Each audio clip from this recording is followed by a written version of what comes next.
Hamma yoshlarning xiyoli taksiga, moshinaga. O'qisin, hunar o'rgansin o'g'lim.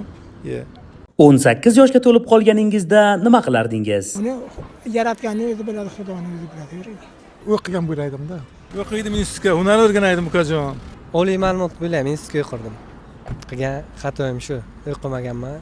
Bugun ish boshlab ish qilgan bo'laydim, qarib qoldim, hozir hech ish qila olmayman. Yurakka nima niyati bo'lsa o'shani ro'yobga chiqaraydi, harakatini qilaydi. Mana hozir endi bilinadi ota-onaning qadri o'sha vaqtga mana bu boshqacha qaragan bo'laydim-da. Yoshlarga tavsiyam o'qisin, hunar o'rgansin, ishni o'rgansin. Shu 18 yoshlarga hozir nima deyman, o'qinglar, oliy ma'lumotli bo'linglar. Yoshlar hammasi harakat qilsa zo'r bo'ladi. Hozir hech qanaqa qiynalayotgan zamon emas. Mehnat qilsangiz topasiz. Loyiha bosh homiysi Sokin diyor turar joy majmuasi. Sokin diyor hayot va qulaylik uchun yangi makoningiz.